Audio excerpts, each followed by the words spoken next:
Yes, mga kahilo, today magmamassage tayo sa lapag. Kung wala kayong massage table, okay lang magmassage sa lapag. Mayroon lang kayong makapal na blanket or futong na tinatawag.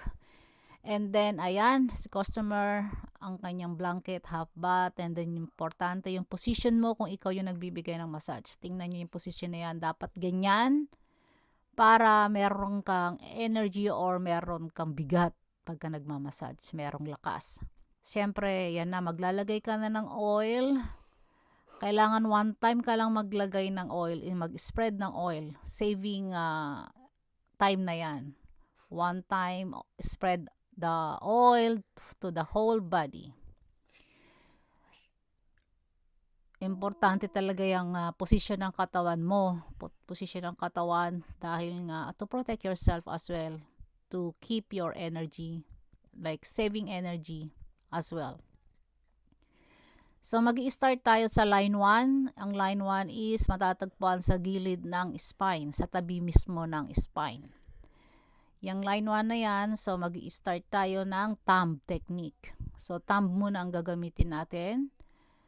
So, yung thumb sa left hand, and then yung right hand mo is protecting the thumb. So, you see, that's what I do. So, para hindi mapagod agad yung inyong thumb sa pagmamassage. Lalo na sa Pilipinas, puro thumb ang ginagamit sa pagmamassage. So, kailangan ganyan ang posisyon ng braso mo, ng straight talaga yung arm mo para yung bigat lang ng katawan ang ibinibigay mo sa pagmamassage. You can do that technique 5 times or 5 set or 7. Yan, paulit-ulit mong gagawin yan hanggang 7 times or 5 times is fine. Depende kung ilang oras ang session ng customer. Pagka 1 hour lang, medyo ang ginagawa ko 5 times lang. And then kung 1 and a half, ginagawa ko nga 7 times. So, yan. Protektahan mo talaga yung thumb mo. And the next step is knuckle. Yan, parang fist. Yan. Yung mga knuckle na yan, yan naman ang gagamitin natin. So, nadudun pa rin tayo sa line na yan. Iingatan mo talagang huwag tamaan ang spine. So, pagkadiin mo, mararamdaman mo naman kung nasaan yung spine. Yan. I-press nyo muna bago nyo i-slide pataas hanggang doon sa balikat pababa. And then, ibalik nyo. So, gagawin din natin yan ng 5 set kung isang oras ang session or 7 times naman kung 1 and a half hours. And then, to change position, yung dalawang forearm mo nakadiin dun sa lumbar. And then, change mo yung legs mo. Then, pagkadiin mo ng ganyan, syempre, di ba, ano rin niya, na-enjoy na rin niya yung pressure na naibigay mo sa pagganyan mo. And then, ngayon, ito na yung ating position. Yung katawan mo nakaharap sa buong katawan niya. And then, yung legs mo dapat naka-V position. So, ito na ang technique natin. Elbow na tayo. So, kanina nag-start tayo sa line 1. Ngayon, sa line 2 na tayo. Yung line 2 is matatagpuan 2 thumbs away from spine. So, ayan. Diba? Para safe.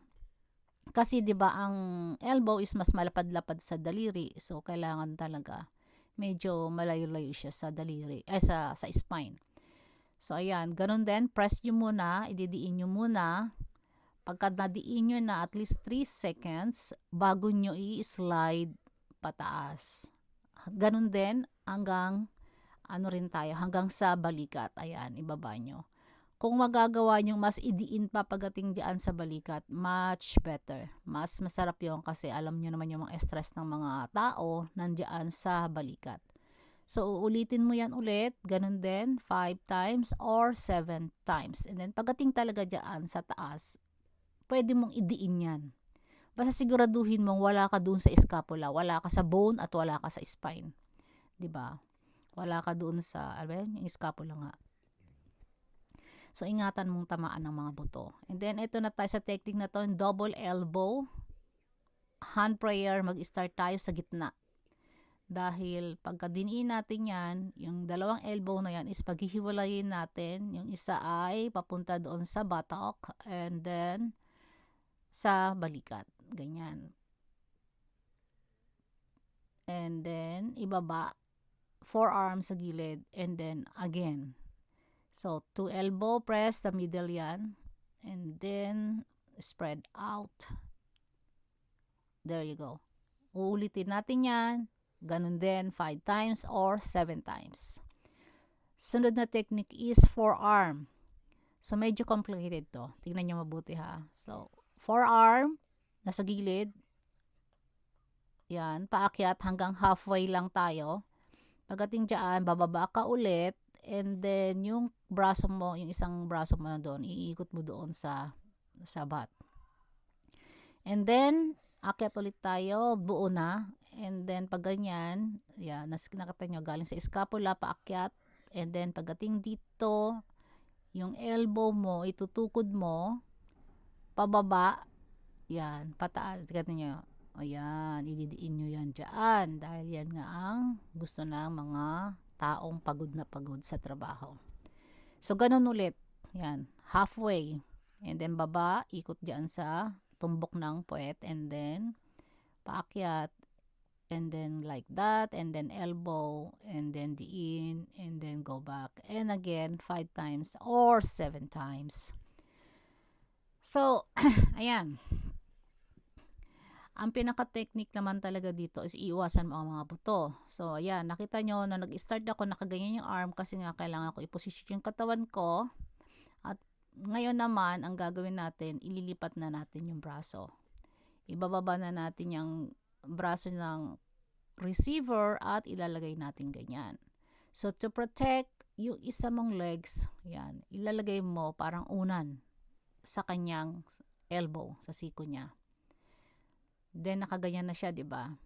Yung isang kamay mo, ilalagay mo sa ilalim, and then parang ipupull up mo siya para lumabas yung kanyang scapula. Look at that. Diba? Kitang-kita ng scapula niya. Pero may mga customer na hindi mo yan makikita dahil sa sobrang tight na ng mga muscle nila. So, yan. Pull up mo yung isang braso mo para lumabas pa yung elbow niya o yung, yung scapula. And then, ganyan. Yan ang dadaanan mo. Yung linya na yan. And then, mga ganun din. 7 or 5.